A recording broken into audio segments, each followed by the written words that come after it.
मैंने एक जवाब जरूर दिया था कि ये बात सच है कि दिखने में लगता है कि 9 महीने से किसान बैठे हैं, सरकार कोई कार्रवाई नहीं कर रही है। ये आपका पूछना जायज़ भी है जब कोई कार्रवाई नहीं हो रही है, लेकिन मैं ये बात कहना चाहता हूँ कि इतिहास ये आंदोलन एक इतिहास को दोहरा रहा है। इतिहास को दोहरा रहा है कि जितने संघर्ष हुए हैं, जो मूलभूत जो संघर्ष हुए हैं उसमें टाइम लगे हैं। सरकार जब क्रूर हो जाती है, सरकार निर्दयता हो जाती है, तो ऐसे ही आंदोलन जो चलता है उसको लंबे आंदोलन तक चलाने पड़ते हैं, तब सरकार पीछे हटती है। तो ये बात सत्य है कि ये आंदोलन एक तरफ जीत पर है, इसलिए कि जो आने वाली पीढ़ी जो बर्बाद होने से बचाने के लिए जो आज किसान लड़ रहे हैं, एक काम तो कम से कम उसने जीत हासिल किया और कर दिखाया कि आने वाली पीढ़ी ये नहीं कहेगी कोई इस तरह के आंदोलन के लिए खड़ा होने वाला कोई नहीं था। लेकिन सर, आप लोग कहते हैं कि आने वाली पीढ़ी बर्बाद हो जाएगी इन कानूनों से। सरकार इसको बिल्कुल नकारती है कि ऐसा कुछ नहीं है, लोग गुमराह कर रहे हैं। तो इसकी साफ सच्चाई क्या है? आखिर लोगों को क्यों नहीं बताना चाह रहे? लोग आपके साथ क्यों नहीं जुड़ रहे? देखें, बहुत आप ऐतिहासिक सवाल पूछ रहे हैं। सत्ता हमेशा ही एक वर्ग की सत्ता होती है, पक्ष में काम करती है। हम किसी एक बात में सरकार के बारे में नहीं चर्चा कर रहा हूँ, तो लेकिन इतना ज़रूर मैं कहूँगा कि जो आप कह रहे हैं कि सरकार एक वर्ग के पक्षधर होती है, और भारतीय जो सरकार है वो एकाधिकारियों के पक्ष में है। इसलिए जो एकाधिकारी पूंजीपतियों के पक्ष में अगर हमारी सरकार है, तो ये हमारी सरकार कितनों हम कहेंगे कि ये गलत कानून है, लेकिन स्टेट पावर जो राज सत्ता है वो हमेशा ही उनके पक्ष में काम करती है। हम देखें, पब्लिक सेफ्टी बिल जब आई थी, पक्ष में रोकूंगा आपको, आपने कही एक पक्ष की सरकार होती है। जो पक्ष आज आंदोलन कर रहा है उसी पक्ष की सरकार है और उसी पक्ष ने चुनी है सरकार। देखें सर, जनता तो वोट देने का अधिकारी है। नहीं, जनता नहीं, मेरा सवाल समझिए। इसी पक्ष ने चुनी थी और इसी पक्ष की सरकार है, दोबारा भी इसी पक्ष ने चुनी थी ये सरकार।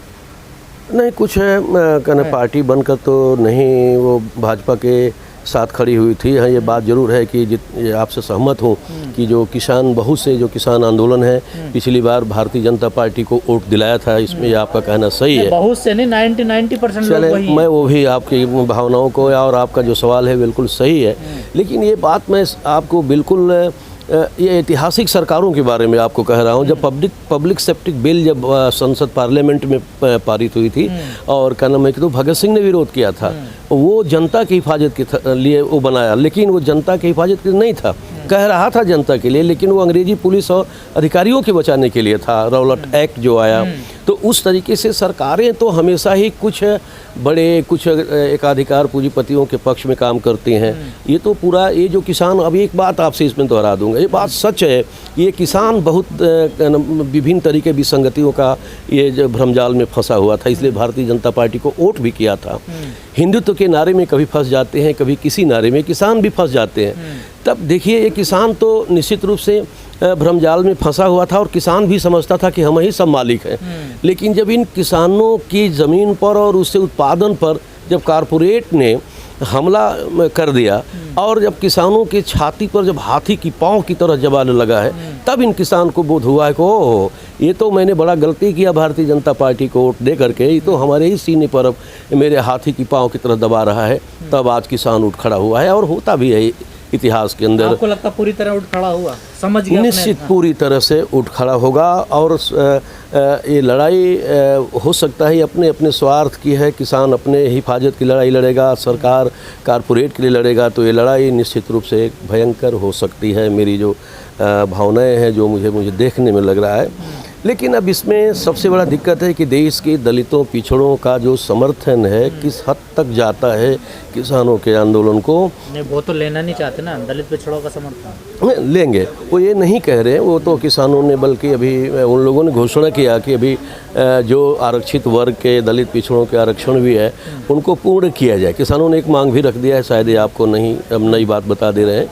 किसानों ने, जो पीड़ित वर्ग के जो लोग हैं उनके पक्षधर है किसान, इसलिए एक किसान में सार्थक बात आ गई है।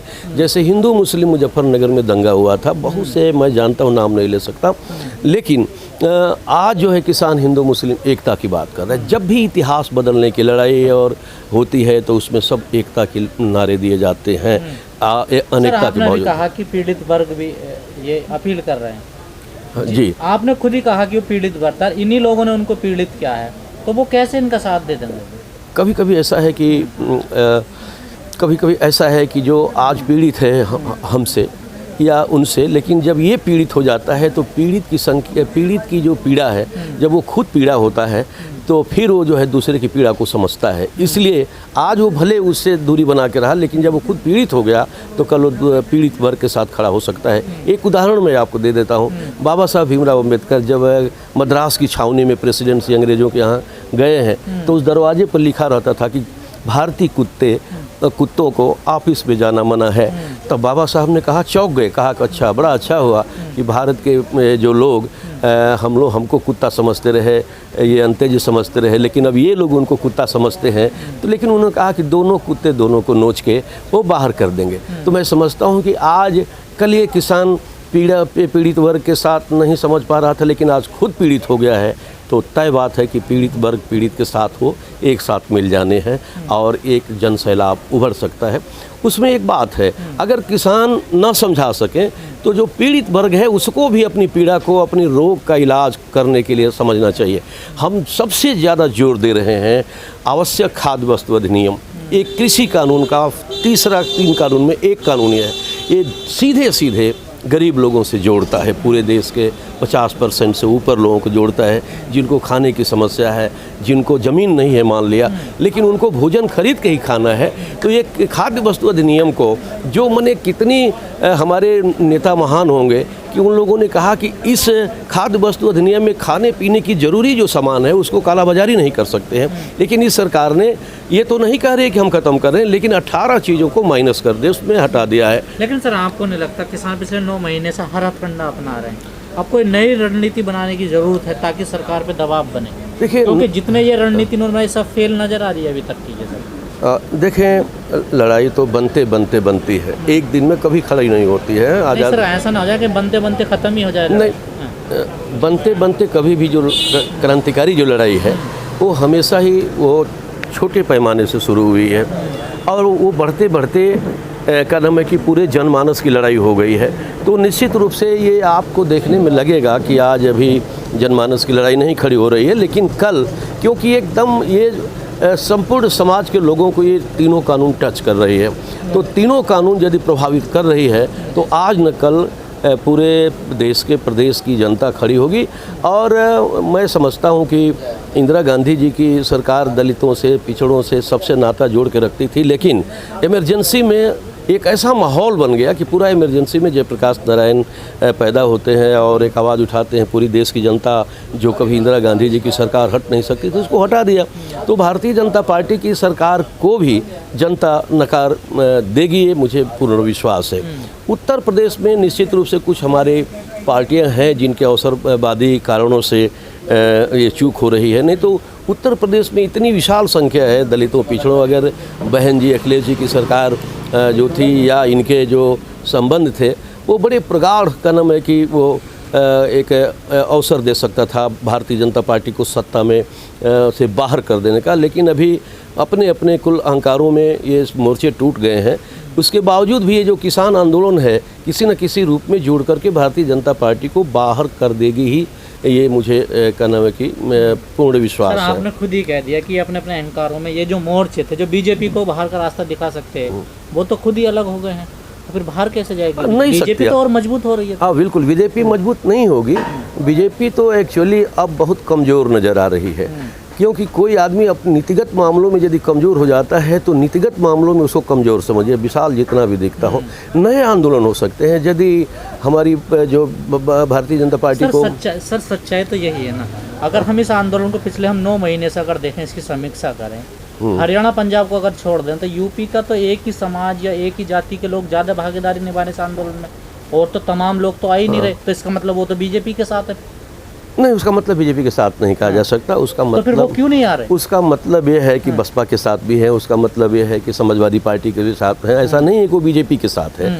हाँ, ये बात ज़रूर है कि अभी भी मैं आपकी बात से सहमत हूँ कि हमारा देश बहुत ही तो धार्मिक है, कट्टरता है, हिंदुत्व के एजेंडे में जल्दी जाल में फंस जाता है। ये जितने गरीब मजदूर जिसको देख रहे हैं आप, बहुत से लोग जो कहना कि हिंदुत्व के आवरण में फंस करके भारतीय जनता पार्टी के साथ वोट करते हैं, जिनको समझ में नहीं आया, जो उसी डंडे से हजारों साल तक इन्हीं लोगों को शूद्र कह करके ये भारतीय जनता पार्टी जैसी शक्तियाँ पीटी है। हमको या सांप्रदायिक कनक सद्भावना बिगाड़ती हैं। मुझे याद है कि बाबा साहब भीमराव अम्बेडकर ने जब महाराष्ट्र में वीर सावरकर ने कहा कि बाबा साहब अम्बेडकर जी मुसलमानों को दोयम दर्जे में रखिए और हिंदू को एक में, तब बाबा साहब ने इसको स्वीकार नहीं किया, बहुत तल्ख टिप्पणी किया, कहा कि लोकतंत्र विरोधी बात है। उन्होंने कहा कि लोकतंत्र में मत का अधिकार, लोकतंत्र में सबको एक नंबर में ही रखेंगे, कोई भी दोयम दर्जे का नागरिक नहीं होता है। तो आज हमारे लोग जो है क्या नाम है कि अब नासमझी के कारण जो है हिंदू मुस्लिम के दंगे में अपने को एक नंबर समझते हैं, मुसलमानों को दो नंबर समझते हैं, और समझ करके ऐसे ही पार्टियों जो हिंदुत्व के एजेंडे वाली पार्टियों के साथ खड़े हो जाते हैं। उसका कारण ये है कि भारतीय जनता पार्टी सत्ता में आ जाती है। लेकिन वो कितना भी कहें, अब ये जो किसान आंदोलन है, ये पीड़ा जब पेट की आग जब लगती है तो निश्चित रूप से वो जलन पैदा करती है, और ये कहीं न कहीं ये ऐसा आंदोलन है, धधक रहा है, जो नई शक्ति के रूप में भी खड़ी हो सकती है। और आपने देखा जयप्रकाश नारायण के आंदोलन के वो नई शक्ति, वो सब टूट करके बराबर होकर के फिर नई शक्ति हुआ।